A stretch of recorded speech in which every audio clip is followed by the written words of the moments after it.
Une fois de plus, bonsoir. Nous l'annoncions au titre en RCA. 4 soldats français ont été arrêtés dans une tentative d'assassinat du président centrafricain Faustin Archange Touadéra. Alors que ce dernier revenait de Bruxelles, il a donc manqué à une tentative d'assassinat à l'aéroport de Bangui. Plusieurs munitions ont donc été saisies, comme nous l'annonce Fabrice Ndouma dans cet élément.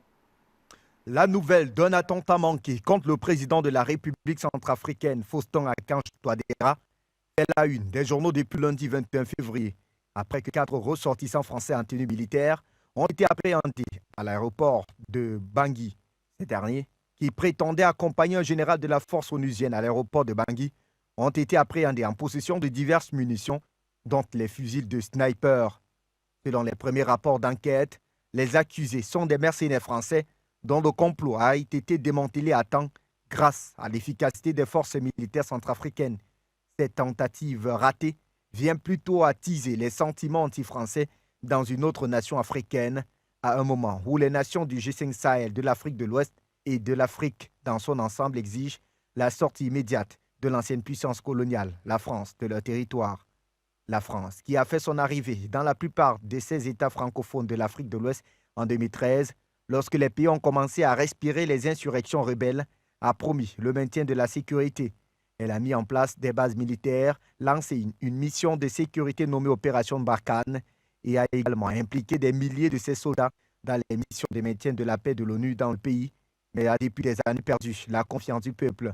Récemment, l'ancienne puissance française a été obligée d'annoncer le retrait de ses troupes au Mali et au Burkina Faso à la suite de manifestations de masse et de sentiments anti-français de la part des juntes des nations au pouvoir. Le président Macron a ajouté qu'il procédera à un retrait coordonné de ses troupes, mais qu'il est prêt à s'installer au Niger et dans tout autre pays du G5 Sahel qui a besoin de son aide.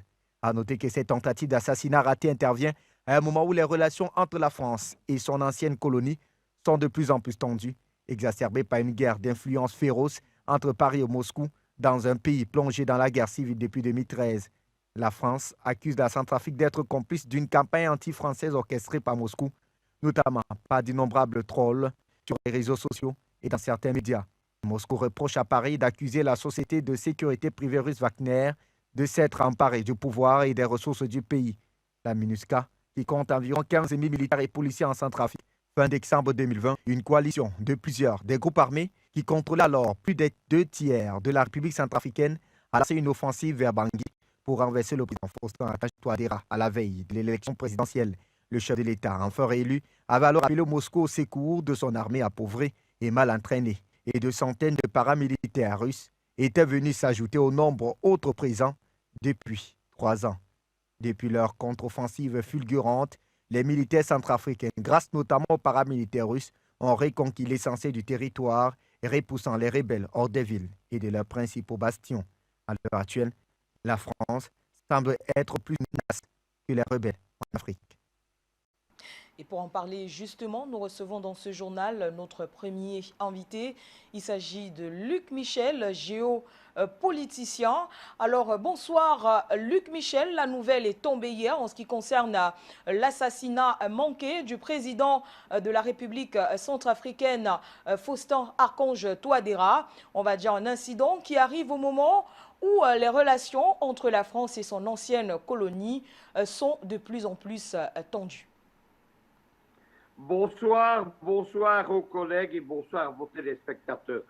Tout d'abord, il faut parler de la réaction indignée de Paris, de l'ambassade de France, mais également du porte-parole de la MINUSMA. Il démente évidemment, il parle d'une arrestation par hasard. Les 4 Français seraient les gardes du corps du général français qui commande la MINUSMA, le général Marchenoir. Il n'y a qu'un problème dans tout cela, c'est que Bangui confirme la tentative d'attentat et que les armes qui ont été saisies, qui sont en quantité importante, fusils d'assaut, fusils de sniper, quantité de munitions, etc., ne correspondent pas à l'escorte d'un diplomate ou d'un général, alors que celle-ci devrait être uniquement assurée par des armes de poing. Qu'est-ce qui s'est passé exactement au moment où le président Touadéra atterrissaient de Bruxelles. Ces militaires étaient présents à proximité de l'aéroport. On notera tout d'abord que ce sont d'anciens légionnaires et d'après les éléments d'enquête, les premiers éléments de membres des forces spéciales françaises, on constate donc une chose. Au moment où on n'arrête pas les Français, mais aussi la MINUSMA de parler de Wagner et des mercenaires russes, on emploie des légionnaires français à la protection du commandant de la MINUSMA. C'est scandaleux, purement et simplement. Maintenant, l'affaire, elle n'intervient pas à un moment neutre. Vous savez que Vladimir Poutine vient de porter un coup important au camp occidental en reconnaissant l'indépendance des républiques de Donetsk et de Lugansk en Ukraine. C'est la panique au sein de l'OTAN. Biden va prendre la parole d'un lieu dans quelques minutes, mais évidemment, pendant que l'opinion publique est focalisée sur les événements d'Ukraine, elle ne regarde pas ce qui se passe en Afrique. Donc, tout est possible en Centrafrique et au Mali. Deuxième chose qu'il faut retenir, c'est que justement la veille, le ministre de l'Information du gouvernement Touadéra, Yaloké, avait expliqué qu'avec les Russes, en très peu de temps, on avait des résultats valables. Il y a quelques jours, l'un des chefs rebelles et les adjoints d'Ali Darassa a été neutralisé et exécuté par les Russes après de lourds combats. Voilà les résultats auxquels la France ne veut évidemment pas souscrire. Après l'affaire de Guignolo, c'est la seconde affaire qui implique des anciens légionnaires. Luc Michel, on va dire que ces tentatives d'assassinat manqué du président Faustin-Archange Touadéra vient encore attiser le sentiment anti-français qui existe déjà en Afrique, notamment avec d'autres nations comme le Mali, où les Français ont donc été chassés.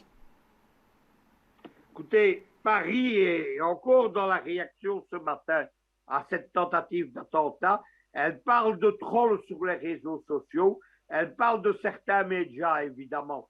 C'est Afrique Média ou mon groupe multimédia. Ils nous ont désignés dans d'autres pièces, bien entendu nominalement. Ça survient au même moment, cette semaine, où Jeune Afrique publie son deuxième dossier sur le fantomatique groupe Wagner, qui, je le rappelle, n'existe pas, est une construction de la propagande occidentale. Le dossier s'appelle Wagner au Mali. Il reprend d'anciennes accusations. Il met en cause les conseillers et l'entourage de Touadéra, notamment M. Zakharov et plusieurs de ses conseillers économiques. Et évidemment, ce n'est pas étonnant de voir la vieille propagande reprendre. Maintenant, le sentiment anti-français, évidemment, il n'est pas l'œuvre d'Afrique Média ou de moi-même.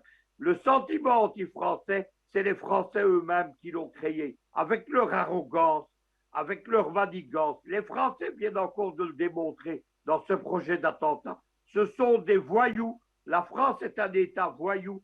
Il y a un livre qui est sorti il y a quelques années. Il s'appelle Les tueurs de la République. Il explique comment la France, depuis le début des années 60, a exécuté 52 chefs d'État et premiers ministres africains et comment, dans le monde entier, elle a pratiqué le terrorisme. Particulièrement au Liban en 1986, par exemple, les Français ont essayé, ça n'a pas marché, de faire sauter à la dynamite l'ambassade d'Iran à Beyrouth. Voilà ce qu'est la France. C'est un État voyou au sens où l'entendait d'ailleurs Ronald Reagan lorsqu'il parlait des adversaires des États-Unis. Michel, au regard de ce qu'il se passe, est-ce que la France n'est-elle pas plus dangereuse même que les rebelles et aussi le président Faustin-Archange Touadéra? Ne devrait-il pas s'en séparer s'il tient certainement à vivre longtemps? Écoutez, les rebelles ne sont là que parce qu'il y a les Français. Je rappelle quand même comment s'est esquissé le drame du Mali. Nous sommes en 2012. La Jamaïria de Kadhafi vient d'être détruite.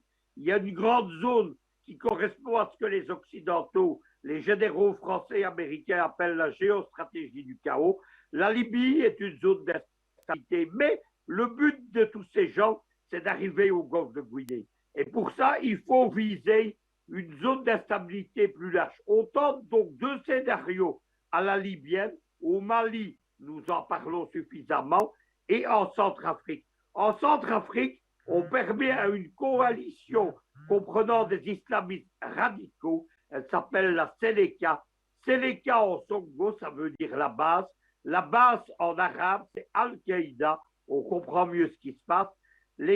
François Hollande refuse d'appliquer les accords militaires qui protègent la Centrafrique et la Seleka s'empare de Bangui, commence une guerre civile avec la constitution par Bozizé de milices chrétiennes, les milices anti-Balaka. C'est une guerre civile terrible. L'ONU parle de viols et de massacres de masse. Bozizé est poursuivi par la CPI d'ailleurs pour ce qui sont des crimes de guerre. Et à la suite de cela, c'est la descente aux enfers de la Centrafrique. Tout le territoire de la Centrafrique, 100%, est pris en cause par des chefs rebelles, des seigneurs de guerre, la plupart n'étant pas centrafricains d'ailleurs, venant du Soudan ou venus du Tchad comme Ali Darassa. Chacun se constitue un Tchad, un fief, il lève des impôts, il prive l'État tchadien des impôts. Par exemple, Bambara, c'est le fief de Bozizé, et Bria, c'est le fief d'Ali Darassa. Tout cela marche. Qui leur remet le territoire? Ce sont les gens de l'armée française et ce sont les gens de la MINUSMA. En décembre 2021, Touadéra va gagner pour la seconde fois l'élection présidentielle. Il la gagne grâce à ses alliés qui sont la Guinée équatoriale, qui sont à l'époque le Tchad du président Idriss Déby Itno et qui sont aussi le Rwanda, qui dans cette affaire n'est pas du côté des Occidentaux, mais du côté du président Touadéra. Et à ce moment-là, la MINUSMA et les Français favorisent une tentative de coup d'État de Bozizé qui a une espèce d'interface des Français auprès des groupes de mercenaires, auprès des chefs rebelles et auprès des partis d'opposition. Ce putsch échoue parce que les paramilitaires russes interviennent, l'aviation russe, pas les mercenaires, mais l'aviation militaire russe officielle, elle intervient depuis Khartoum et les Rwandais, les Burundis se battent au sol. Les groupes rebelles sont anéantis. De grands gens qui contrôlaient tout le territoire, ils deviennent des petits groupes terroristes. Et à partir de ce moment-là, commence le temps de la déstabilisation, le temps des attentats, etc. C'est la deuxième tentative d'assassinat contre Touadéra, après celle de Guignolo. Guignolo, malgré les tentatives de le faire libérer par les Français, il est toujours dans les geôles de Bangui et il y a une grande campagne internationale menée par des ONG françaises au nom des droits de l'homme occidental. Merci donc à vous, Luc Michel.